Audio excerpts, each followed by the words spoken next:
I am Dracula. I bid you welcome. It's alive! Listen to them. Children of the night. What music they make.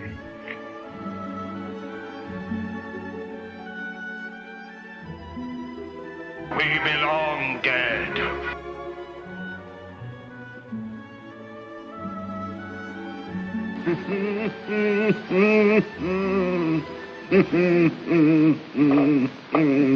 Welcome to this episode of The Good, the Bad and the Universal. We host Mark and Sam. We'll be, for our third outing, we're covering 1932's The Mummy. Hi, Sam. Hi. Now, we actually picked the wrong order for this. This should have been our fourth one, I think. We should have done The Old Dark House, because that was the next one Boris Karloff was in, but it doesn't matter too much. Now, for both The Mummy and The Old Dark House, he was just billed as Karloff rather than Boris Karloff. I think because in the papers, when Frankenstein came out, he was just referred to as Karloff, so we're just using that. But he did go on to be, more commonly known as Boris Karloff. Yeah. But yeah, I'm not quite sure why, to be honest. Okay, what do you think of this one? I think it was pretty good, actually. You liked it? Yeah. It wasn't my favourite. I will say, like all of the ones we've watched so far from this Blu-ray box set that I got, it's a really fantastic print. Yeah. Some of the close-ups of Karloff were like amazing. Yeah, those actually were really creepy. They were creepy, but they were really for sharp. The picture on the website. Say again? You use that for the picture. I'll use that picture. I mean, the thing where he is a mummy at the beginning was pretty good, but when he's not a mummy, when he's just a man, he's got a kind of. He looks kind of ancient, doesn't he? Yeah. He's got that ancient look. They did a really great job. It was directed by a chap called Carl Freund. I think that's how it's pronounced. Anyway, he also... I'm trying to think of something else he's done. Let me just have a quick look. Oh, great. His filmography have got nothing. The wiki page is terrible for this. I'll have to look it up on IMDb. I'm sure I've seen his name associated with other stuff. The Mummy isn't even on there. Yeah, it's bizarre, isn't it? It's very odd.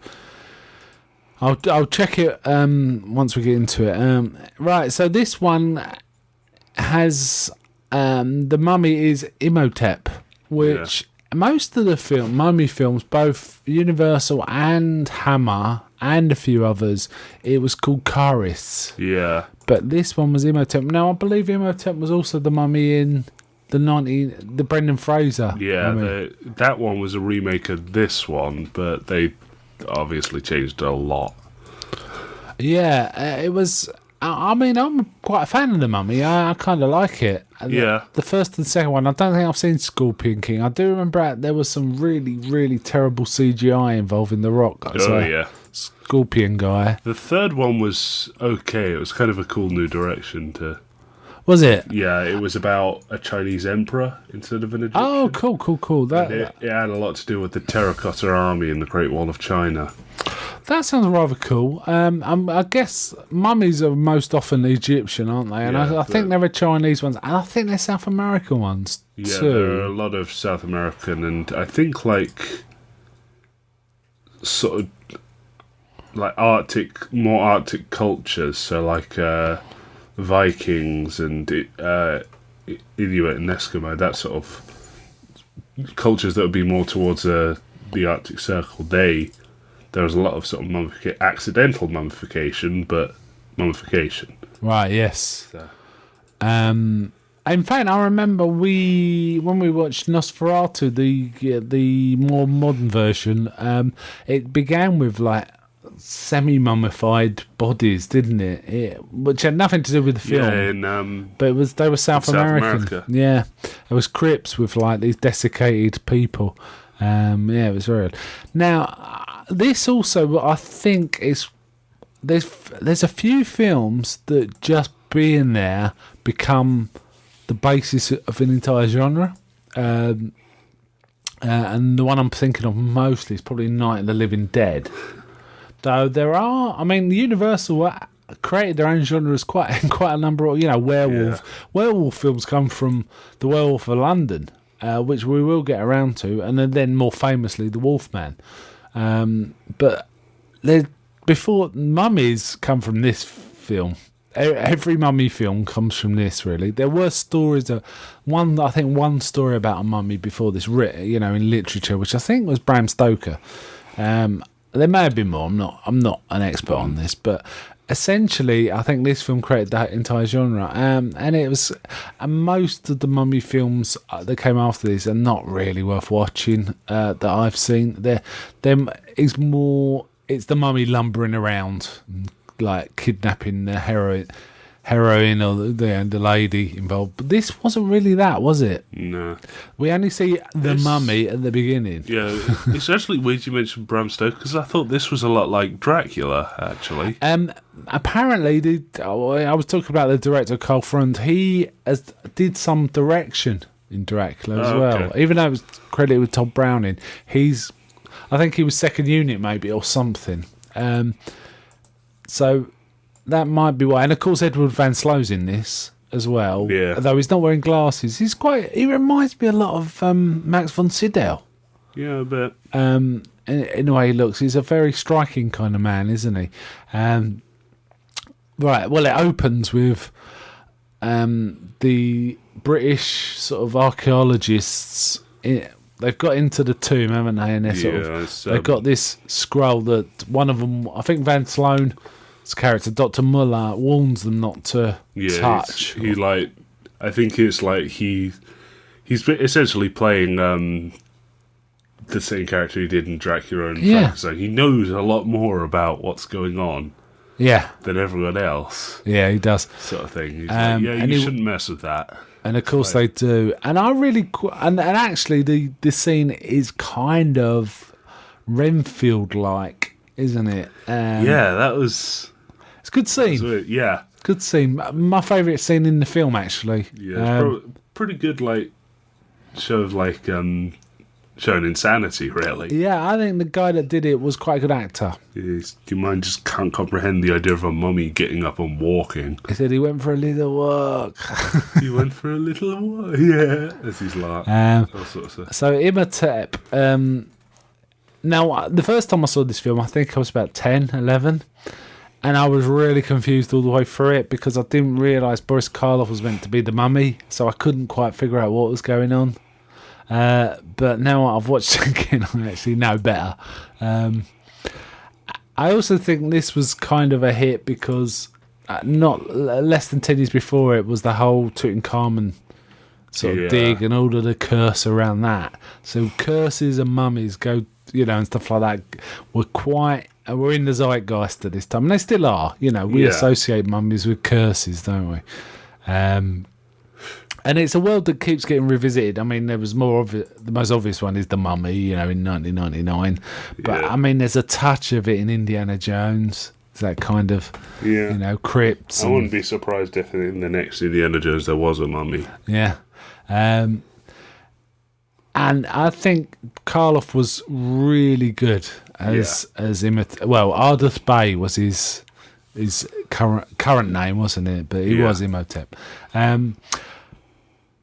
Was there any other particularly good actors, do you think? I thought the woman, I can't remember what her name was. Helen. I think so. Did you like her? I thought she was pretty bad, actually. The reincarnation of Anux and a Moon. Okay. I wasn't really impressed with her. She was very striking and distinctive looking, though. Yeah. She was almost gothy. In a sort of white skin and black. And there is... She had probably I think it was my favourite line in this whole thing. It's something like, "Oh, the joys of having some strange man come into my room and make love to me." Or wow, like that. Different time, mate. Yeah. They didn't quite mean what they mean now. Yeah, that's... Wasn't there one who said something about being a gay abandoned or something? They're like, this form of mummification was like a big punishment back in the time. And he's like, maybe you got too gay with the Vestal Virgins. Yes, I was like, that's too... Vestal Virgins were... we know what he means. We knew what he means. Yeah, so Tutankhamun was actually 1922, so it was 10 years before. I've got the line here. It's, don't you think I've had enough excitement for one evening without the additional thrill of a strange man making love to me? Nice. Classy. Yeah, now I mentioned the literary source may have been Bram Stoker, but in fact, according to Wikipedia, it's got a strong resemblance to a short story written by Arthur Conan Doyle, of all things, called The Ring of Thoth. And they talk about the Scroll of Thoth. He was one of the people that started stirring up all the Tutankhamun, the curse craze. What, Arthur Conan Doyle? Yeah. Yeah, all right. He said, it's due to elementals that were released when the tomb was open. Yeah. Well, okay. He Why not? was an odd fellow, though. He, creator of Sherlock Holmes and a set of absolutely brilliant stories there. But I think he was into spiritualism and things like that. So maybe, yeah. It's a kind of a good idea. I can see why they picked this. It's kind of cool. I think Carlos' makeup as both the mummy and as when he's not the mummy, but it's almost like he's got a cracked up clay face, isn't it? When he's not the mummy, this is when he's a man. There's so many wrinkles in his skin. Yeah. And it's just really cool. Again, we get Swan Lake, a bit of Swan Lake again, don't we? Yeah, which again conjures up Dracula. Great on me a bit. Yeah, I think they don't use that anymore, but I could be wrong. It did inspire a number of films, none of which we're going to watch. I think there was 1940 was the sequel, which was the Mummy's Hand, and then it was the Mummy's Tomb, the Mummy's Ghost, the Mummy's Curse. They were brought out pretty much year over year, and it was finally an Abbott and Costello Meet the Mummy, which isn't a great Abbott and Costello film. It's okay, but it's not good. I was actually kind of looking forward to that one. What? Abbott and Costello Meet the Mummy. We can watch it as part of this if you like. It's Universal. Yeah, I know, but I was expecting it to be sort of like Meet Frankenstein, where it's like, this is supposedly the Emperor Karis, and the coffin sort of slowly opens and the thing slides along. They do replay some of the jokes, if I remember right. It's been a while since I saw it, but they do replay some of the jokes, but they're just not as good. But we can watch it. I'm quite happy to watch Abbott and Costello. One of the remakes I do like though is the first Hammer remake with Christopher Lee as Karis. That was a really terrific, colourful film. It was a really vivid colour. It's hard to describe, but it's just it looks so lush and technical. The technical is really spectacular in it. Yeah. I have to say I didn't find this film that interesting whenever Karloff wasn't on. Yeah. I didn't think she was a good actress. You liked her though. Fair enough. She was kind of striking. And I thought some of the other characters were okay. I thought Van Sloan was the best, but there was also another old fella who was kind of part of the original dig as well. He was okay, but he seemed really scared all the time once the mummy had walked. And you can't blame him really. There was a kind of a bit of 30s casting here, as they had this big wrestler fella blacked up, and he was called the Nubian, but he was obviously white. Yeah. A white man blacked up, which is odd. But sign of the times, I guess. There's I'm trying to think what else happened. There's a bit where he's praying in the museum that I thought was kind of cool. Yeah. Sorry, go on. No, I was just saying, that was it was really weird the way he just sort of tried to walk away when he got caught. Yeah. It's just sort of like, I'm not dealing with this, just starts to go. Yeah, it doesn't even run, does he? He just walks and then he kills the scroll and starts to go. But then he kills the guard. Yeah. There's also quite a weird scene where Boris Karloff and the woman are in a study, like a drawing room, but the other people are there. But while the other stuff's going on around them, they're just staring at each other, looking in each other's eyes. Yeah. Not moving. It's really weird. It was okay, yes. I found it a little boring in places, but I didn't mind seeing it again. I don't think it's as good as Dracula or Frankenstein, but I kind of enjoyed it. No. Yeah, I'd say about the same. I do prefer Dracula as a story. Frankenstein's, but it's about on the same level because I think Karloff is. If He it wasn't elevates the Karloff, I material. don't think the film would be nearly as good. He definitely elevates the material, and his makeup too. Really adds something. Okay, I think, should we wind out there? What would you give this one out of 10? I'd give it about 7. I'll give it a 7 too, yeah. It's not my favourite of the ones we've watched so far, but it was okay. It's holding its own, I think. So next time I think we'll be doing the old Dark House, which would be kind of fun.